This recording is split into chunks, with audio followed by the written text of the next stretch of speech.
nous recevons aujourd'hui Christian Jacob. Christian Jacob, le président du Parti Les Républicains, merci d'être avec nous en chair et en os physiquement ce matin.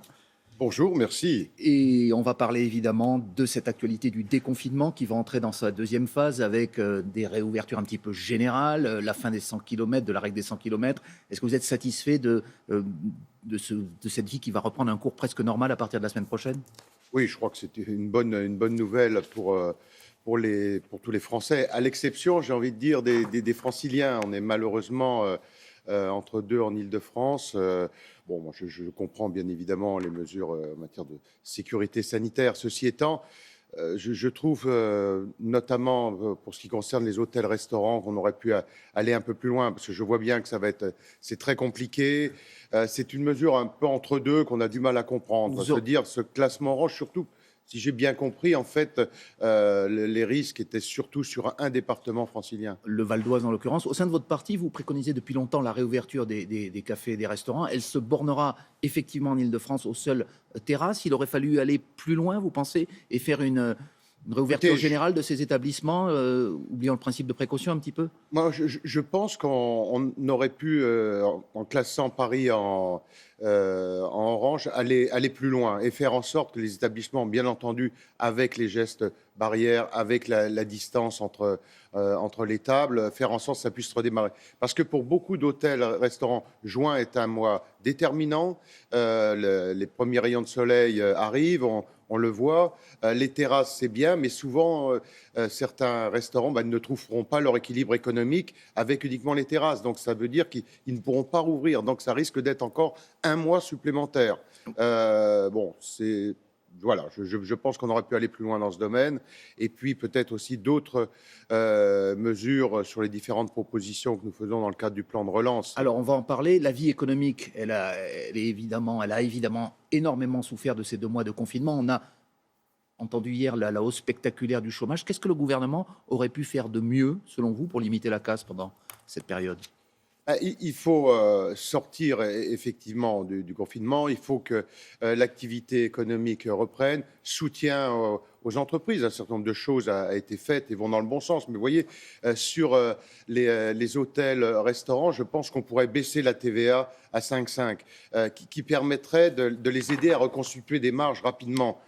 Parce que ça va être une vraie difficulté, le redémarrage. On passe pas du noir au blanc ou la machine ne redémarre pas par un claquement de doigts. Et donc, il y a besoin d'accompagnement. Il y a eu des mesures de fait tout à fait significatives, mais sur ce secteur du tourisme globalement, de la même façon que, vous voyez, sur les taxis, c'est des activités aussi qui sont très liées à l'activité touristique.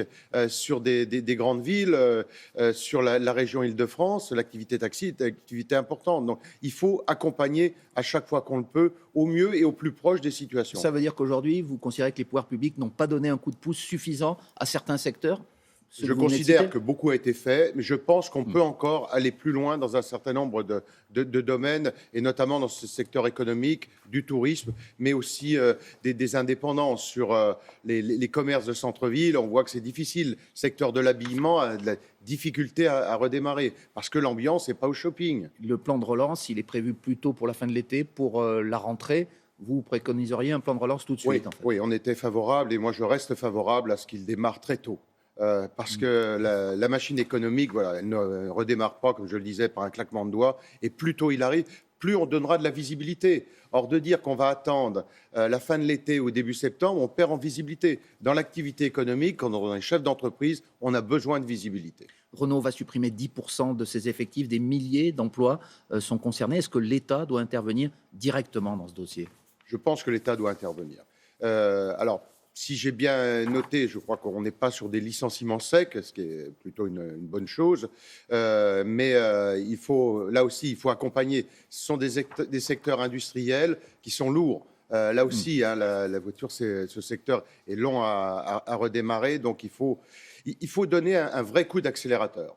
Il y a eu le plan automobile présenté par Emmanuel Macron il y a quelques jours. Ce n'est pas suffisant. Et qui est un bon plan et qui va tout à fait dans le bon sens. Mais il faut vraiment être attentif. Vous voyez, de la même façon que moi j'avais souhaité qu'on installe très vite les maires du premier tour pour relancer la commande publique, parce que le secteur des travaux publics, le secteur du bâtiment, c'est pareil, ce sont des secteurs économiques où les choses ont besoin de temps et de visibilité. Il faut maintenant vraiment donner le coup de boost, en quelque sorte, pour que ça puisse repartir. Alors, vous parlez des maires élus au premier tour. Ceux qui ne sont pas encore élus, on sait maintenant que le deuxième tour aura lieu le 28 juin prochain. Et les manœuvres, si j'ose dire, s'accélèrent déjà. On a appris hier que dans la métropole lyonnaise, Gérard Collomb, qui défendait les couleurs de La République En Marche, rejoint votre candidat.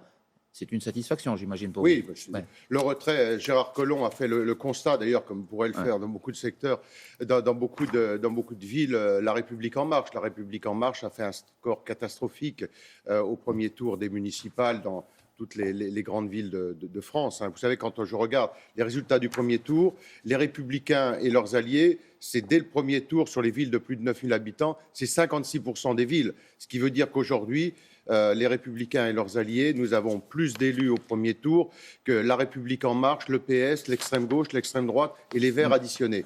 Donc c'est un bon résultat. Il y a eu une décision, je dirais, locale à Lyon où l'ensemble des élus ont fait pression sur Gérard Collomb pour qu'il retire sa candidature et décider de se rassembler. Puisque son ancien premier adjoint, lui, reste dans la vieille maison, si j'ose dire. Bon. Là aussi, vous voyez, c'est les élus territoriaux qui ont pris cette décision, ce n'est pas les appareils politiques. Christian Jacob, lorsqu'en 2017, des élus de droite quittaient le navire LR pour aller chez les macronistes, vous disiez que c'était une sorte d'opportunisme. Aujourd'hui, ça ne vous choque pas? Lorsque Stanislas Guerini dit qu'il franchit la ligne rouge, vous trouvez ça normal, le geste de Gérard Collomb? J'ai jamais eu... C'est pas de l'opportunisme, en tout cas, pour vous. C'est une décision, tout simplement, parce qu'il est incapable de se faire élire, parce que le résultat est trop faible. C'est ça, ce qui est totalement différent de ce qui s'était passé, de gens qui avaient trahi leur famille politique, disons-le, en 2017. Là, il n'y a pas de trahison. Bon. Écoutez, c'est le problème d'En Marche. Je me suffis à gérer les miens. D'accord. Ce qui s'est passé à Lyon, pour l'instant, ne risque pas de se produire à Paris, puisque Agnès Buzyn, la candidate de La République En Marche, se maintient, elle repart à la bataille, et votre candidate, Rachida Dati, était plutôt dans un ballottage difficile à l'issue du premier tour, parce qu'elle avait fait moins de 23%, loin d'Anne Hidalgo, entre 29 et 30%. C'est plutôt Anne Hidalgo aujourd'hui qui est favorite. Comment vous allez renverser la tendance sans nouer des alliances? D'abord, Rachida Dati a créé une formidable dynamique. Oui. Je vous rappelle que 4 mois avant les élections, avant le premier tour, elle était en 4e, voire en 5e position à Paris. Elle est en 2e, loin derrière la première. Elle a créé une vraie dynamique. Ensuite, sur Anne Buzyn, là aussi, les scores sont sur Agnès Buzyn, les scores sont très médiocres. Et personne aujourd'hui ne peut croire un instant qu'Agnès Buzyn peut être élue maire de Paris. Donc l'enjeu, il est simple. La seule alternative à Paris, c'est Rachida Dati. Tout le monde, je crois, enfin beaucoup en tout cas de Parisiens s'accordent à dire que la gestion d'Anne Hidalgo est très mauvaise ces derniers temps. Il suffit de regarder dans quel état sont les rues de Paris. Les pelouses ne sont pas tendues. Il y a des papiers gras, des tessons de bouteilles partout. Il y a une saleté dans les rues de Paris comme rarement. Une explosion de la délinquance. Bon, alors ceux qui, malgré tout, sont satisfaits de la gestion d'Anne Hidalgo voteront pour elle, mais tous les autres, moi je les appelle à se rassembler autour des listes conduites par Rachida Dati, qui proposent une vraie alternative, notamment sur ces secteurs de la sécurité et sur celui de la propreté et de l'action économique. Là aussi, c'est Rachida Dati qui a été aux côtés des hôteliers, des restaurateurs, de tout ce secteur touristique qui est ô combien important à Paris. Donc vous la soutenez. Un dernier mot, peut-être pour saluer la mémoire de Claude Goasguen, c'est la deuxième personnalité de votre parti, après Patrick Devedjian, qui succombe après le Covid-19, après avoir contracté cette maladie. Votre parti paye un lourd tribut. Avec Claude Goasguen, c'est vraiment une grande voix qui s'éteint à l'Assemblée. Vous avez rapproché les deux, c'est deux personnalités de très grande culture, de talent. Alors on aimait ou on n'aimait pas. Nous, on avait une affection particulière. Parce que c'était des polémistes, parce que c'était des gens cultivés. C'était tous les deux de très grands juristes et qui tous les deux ont marqué la vie politique française.